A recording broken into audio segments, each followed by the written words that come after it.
Fala, meus curiosos! Tudo na paz? Hoje o assunto pode ser meio sinistro. Por isso, já se prepara que iremos falar sobre a família mais perigosa do mundo. Entre tantos crimes e histórias bizarras, com certeza você já deve ter ouvido falar sobre alguma dessas famílias sinistras que fazem parte da lista. Já vai se arrumando na cadeira, pegando um cafezinho pra acompanhar tudo e vem com a gente. Falando em família, não esqueça de se inscrever em nosso canal para entrar pra nossa família de inscritos e acompanhar todos os conteúdos, e deixar o seu like no vídeo para fortalecer o projeto. Número 1. Família Addams. Real ou ficção? Para iniciar o nosso vídeo de hoje, vamos falar sobre uma família que você já deve ter ouvido falar, ou ainda melhor, já deve ter assistido pelo menos uma série ou filme sobre eles. O responsável pela criação dessa família bizarra da ficção foi o cartunista Charles Addams. A principal ideia dessa produção era fazer uma sátira da tradicional família do século XX. Como você pode perceber, os Addams não deixavam a elegância de lado, mas ao mesmo tempo continuavam demonstrando seu comportamento diferente sem medo do que os mortais iriam achar. A história envolve o patriarca Gomes, um pai de família e marido apaixonado com adoração pela tortura, Mortícia, a esposa de Gomes, pálida como a neve e amante dos espinhos das rosas, Wednesday, uma garota fanática por histórias de homicídio, tortura e super rabugenta, Pugsley, o irmão de Wednesday conhecido por criar animais exóticos como cobras e aranhas, tio Chico, o marcante atrapalhado e careca que dorme de cabeça pra baixo, Tropeço, o sinistro mordomo dos Addams que parece com Frankenstein, Vovó, a representação clássica de bruxa antiga que cozinha miolos e morcegos fritos, e claro, Mãozinha,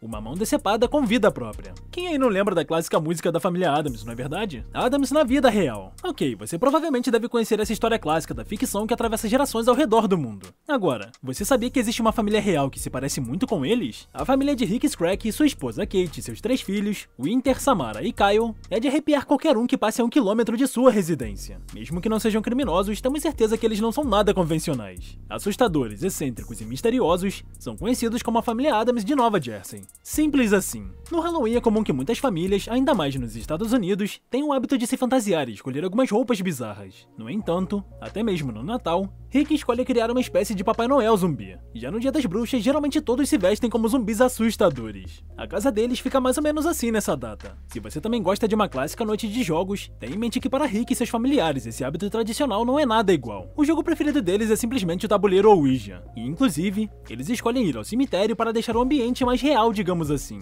Já o seu carro não é um carro popular. Na verdade, é bem diferente disso. Para se locomover por Nova Jersey e região, os Skrak utilizam um carro de funerária. Além disso, eles colecionam diversos tabuleiros Ouija, bonecas e marionetes sinistras. Rick colocou até mesmo uma placa em cada parede, na esperança de criar um vórtice para os espíritos entrarem. E aí, teria coragem de fazer uma visitinha para essa família e participar dos rituais tradicionais? Número 2. Família Moran. Para continuar nosso conteúdo, precisamos viajar para a Austrália, mais precisamente em Melbourne, onde uma família de criminosos com ascendência irlandesa fez história na área do crime e guerra de gangues. Já avisamos que o desfecho dos Moran não foi nem de longe um dos melhores. Essa família estava presente em praticamente tudo o que acontecia relacionado à guerra de gangues em Melbourne. Ou seja, você já deve imaginar o grande estrago que isso causou. O patriarca dos criminosos era Lewis Moran. Após diversas polêmicas, Lewis estava enfrentando acusações de tráfico de drogas em 2004. Naquela época, até mesmo a polícia local queria mantê-lo preso, pois sabia que sua segurança estava em risco. Como isso não aconteceu, Lewis foi morto no dia 31 de março a tiros em um clube em Sydney Road. Judy Moran, a esposa de Lewis, também não era nada inocente.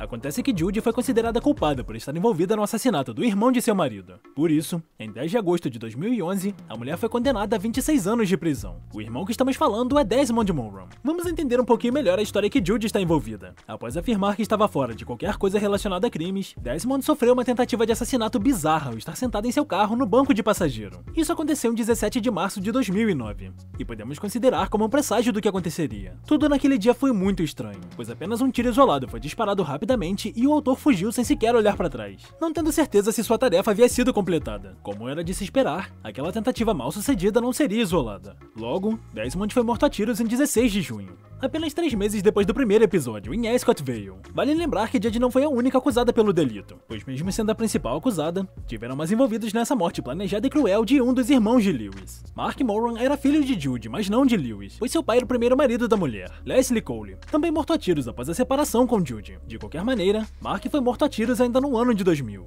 Jason Moran era filho de Judy Lewis. Porém, seu destino não seria diferente do restante dessa família envolvida em guerra de gangues. A morte de Jason aconteceu em junho de 2003, enquanto assistia uma partida de futebol em que seus filhos estavam. Eu aposto que você não desejaria nem um pouco se envolver nessa guerra de gangues australianas, não é mesmo? Número 3. Dobradores Sangrentos. A próxima história é bem antiga. Estamos falando do ano de 1870 no Kansas, quando uma família bastante bizarra chegou da Alemanha para viver nos Estados Unidos. Se você teme bruxaria ou qualquer coisa que envolva isso, tome cuidado, pois a história dos Dobradores Sangrentos é capaz de arrepiar até o fio de sua nuca. Basicamente, essa história conta a trajetória de 4 membros imigrantes de uma família, incluindo uma bruxa, que eram donos de uma taverna em Kansas. Já conseguiu reconhecer todo o clima faroeste em seus devaneios? Pois é, as lendas indicam que sempre quando algum viajante estava sentado na mesa de seu hotel, P-Bender os acertava e enterrava sobre as tábuas de seus pisos.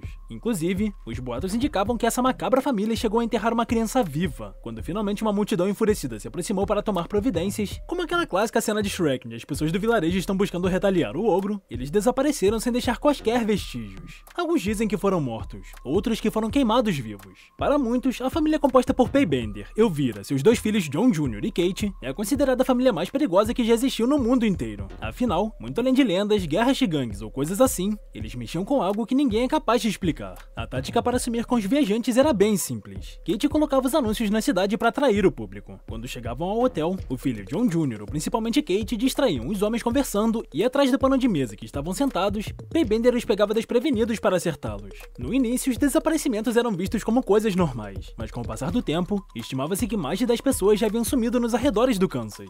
Com os rumores se espalhando através do sudoeste, os viajantes começaram a evitar aquela área e os Benders foram questionados sobre o sumiço de um médico. Depois de conseguir despistar os investigadores dizendo que esse doutor em questão saiu de sua pousada vivo, eles magicamente sumiram do local e abandonaram a estalagem em questão. Após o relato, a equipe de busca chegou ao local e não demorou muito para encontrarem os corpos mutilados e enterrados no quintal do hotel. Talvez você pense o que motivava os Benders a realizar tantos atos cruéis, não é mesmo? Pois é, acontece que as investigações mostraram que eles realizavam rituais satânicos com os corpos e ainda roubavam tudo e qualquer coisa de valor que estivesse em suas vestimentas. A família inteira participava da matança de maneiras diferentes. Mais tarde, foi possível descobrir que até mesmo os nomes que os Benders utilizavam naquele hotel eram falsos, e por isso, era praticamente impossível rastrear o verdadeiro paradeiro desses assassinos em série. Por exemplo, o nome verdadeiro de pai era John Flickner, já o nome verdadeiro de mãe era Almira Make. Um detalhe curioso que pode indicar mais coisas sobre o caso é que a mulher foi casada com diversos homens antes de casar com esse Bender, e curiosamente todos morreram com uma espécie de ferida na cabeça. Ou seja, é possível que P-Bender tenha sido assassinado por sua esposa, ou que até mesmo tenha cometido suicídio. Fato é que nada sobrou para contar a história dos Benders além do local, que até hoje parece ser assombrado, com o gemido dos mortos ecoando por todo o porão utilizado para tantos assassinatos.